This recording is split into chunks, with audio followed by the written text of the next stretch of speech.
Capítulo 12. El programa de estudios del Espíritu Santo. 3. ¿Cómo invertir en la realidad? Te pedí una vez que vendieses todo cuanto tuvieses, que se lo dieses a los pobres y que me siguieras. Esto es lo que quise decir. Si no inviertes tu atención en ninguna de las cosas de este mundo, puedes enseñarle a los pobres dónde está su tesoro. Los pobres son sencillamente los que han invertido mal, y vaya que son pobres, puesto que están necesitados, se te ha encomendado que los ayudes, pues te cuentas entre ellos. Observa lo bien que aprenderías tu lección si te negases a compartir su pobreza, pues la pobreza no es otra cosa que insuficiencia, y solo hay una insuficiencia, ya que solo hay una necesidad. Suponte que un hermano insiste en que hagas algo que tú crees que no quieres hacer. Su misma insistencia debería indicarte que él cree que su salvación depende de que tú hagas lo que te pide. Si insistes en que no puedes satisfacer su deseo y experimentas de inmediato una reacción de oposición, es que crees que tu salvación depende de no hacerlo.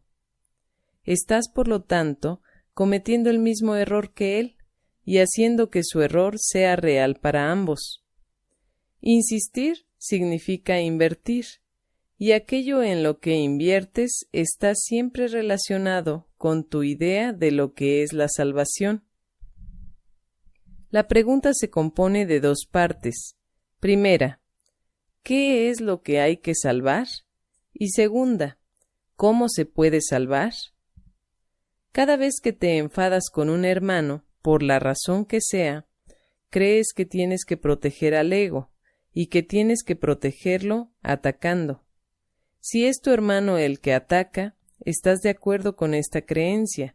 Si eres tú el que ataca, no haces sino reforzarla. Recuerda que los que atacan son pobres. Su pobreza pide regalos, no mayor empobrecimiento. Tú que podrías ayudarles, estás ciertamente actuando en forma destructiva si aceptas su pobreza como propia. Si no hubieses invertido de la manera en que ellos lo hicieron, jamás se te hubiese ocurrido pasar por alto su necesidad. Reconoce lo que no importa, y si tus hermanos te piden algo descabellado, hazlo precisamente porque no importa. Niégate, y tu oposición demuestra que sí te importa. Eres únicamente tú, por lo tanto, el que determina si la petición es descabellada o no, y toda petición de un hermano es tu propia petición. ¿Por qué te empeñas en negarle lo que te pide? Pues negárselo es negártelo a ti mismo y empobrecerte a ti y a él. Él está pidiendo la salvación, al igual que tú. La pobreza es siempre cosa del ego y nunca de Dios. Ninguna petición es descabellada para el que reconoce lo que es valioso y no acepta nada más. La salvación es para la mente y se alcanza por medio de la paz. La mente es lo único que se puede salvar y solo se puede salvar a través de la paz. Cualquier otra respuesta que no sea amor surge como resultado de una confusión con respecto a qué es la salvación y a cómo se alcanza. Y el amor es la única respuesta. Nunca te olvides de esto, y nunca te permitas creer, ni por un solo instante, que existe otra respuesta, pues de otro modo te contarás forzosamente entre los pobres, quienes no han entendido que moran en la abundancia y que la salvación ha llegado. Identificarte con el ego es atacarte a ti mismo y empobrecerte. Por eso es por lo que todo aquel que se identifica con el ego se siente desposeído. Lo que experimenta entonces es depresión o ira, ya que lo que hizo fue intercambiar su amor hacia sí mismo por odio hacia sí mismo, y como consecuencia de ello, tiene miedo de sí mismo. Él no se da cuenta de esto.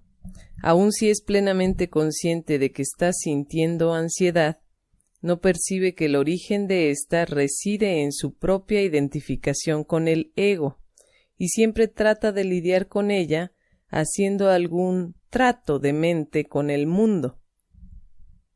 Siempre percibe este mundo como algo externo a él, pues esto es crucial para su propia adaptación. No se da cuenta de que él es el autor de este mundo, pues fuera de sí mismo no existe ningún mundo.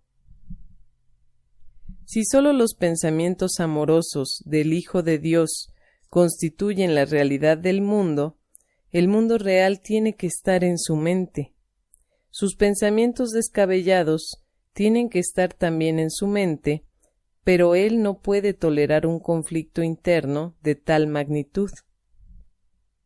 Una mente dividida está en peligro, y el reconocimiento de que alberga dentro de sí pensamientos diametralmente opuestos es intolerable.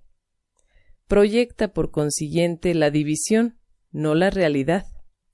Todo lo que percibes como el mundo externo no es otra cosa que tu intento de mantener vigente tu identificación con el ego, pues todo el mundo cree que esa identificación es su salvación.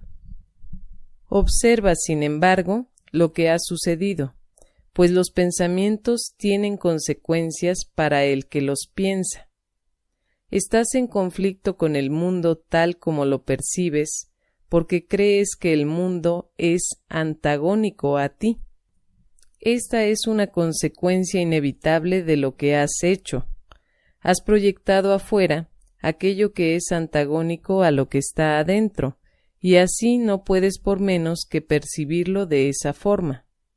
Por eso es por lo que debes darte cuenta de que tu odio se encuentra en tu mente y no fuera de ella antes de que puedas liberarte de él, y por lo que debes deshacerte de él antes de que puedas percibir el mundo tal como realmente es.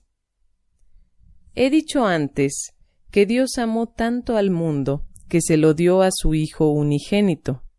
Dios ama ciertamente el mundo real, y aquellos que perciben la realidad de éste no pueden ver el mundo de la muerte, pues la muerte no forma parte del mundo real, en el que todo es un reflejo de lo eterno.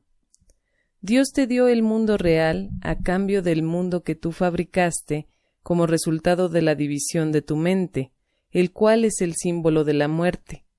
Pues si pudieses realmente separarte de la mente de Dios, perecerías. El mundo que percibes es un mundo de separación. Quizá estés dispuesto a aceptar incluso la muerte con tal de negar a tu Padre. Sin embargo, Él no dispuso que fuese así, y por lo tanto no es así. Tu voluntad sigue siendo incapaz de oponerse a lo que la suya dispone, y esa es la razón de que no tengas ningún control sobre el mundo que fabricaste. No es este un mundo que provenga de la voluntad, pues está regido por el deseo de ser diferente de Dios, y ese deseo no tiene nada que ver con la voluntad. El mundo que has fabricado es, por lo tanto, completamente caótico, y está regido por leyes arbitrarias que no tienen sentido ni significado alguno. Se compone de lo que tú no deseas, lo cual has proyectado desde tu mente porque tienes miedo de ello. Sin embargo, un mundo así solo se puede encontrar en la mente de su Hacedor, junto con su verdadera salvación. No creas que se encuentra fuera de ti, ya que únicamente reconociendo dónde se encuentra es como podrás tener control sobre él. Ciertamente tienes control sobre tu mente, ya que la mente es el mecanismo de decisión. Si reconocieses que cualquier ataque que percibes se encuentra en tu mente, y sólo en tu mente, habrías por fin localizado su origen, y allí donde el ataque tiene su origen, allí mismo tiene que terminar, pues en ese mismo lugar reside también la salvación. El altar de Dios donde Cristo mora se encuentra ahí. Tú has profanado el altar, pero no has profanado el mundo. Cristo, sin embargo, ha puesto la expiación sobre el altar para ti. Lleva todas tus percepciones del mundo ante ese altar, pues es el altar a la verdad. Ahí verás tu visión transformarse y ahí aprenderás a ver verdaderamente. Desde este lugar, en el que Dios y su Hijo moran en paz y en el que se te da la bienvenida, mirarás en paz hacia el exterior y verás el mundo correctamente. Mas para encontrar ese lugar, tienes que renunciar a tu inversión en el mundo tal como lo proyectas y permitir que el Espíritu Santo extienda el mundo real desde el altar de Dios hasta ti.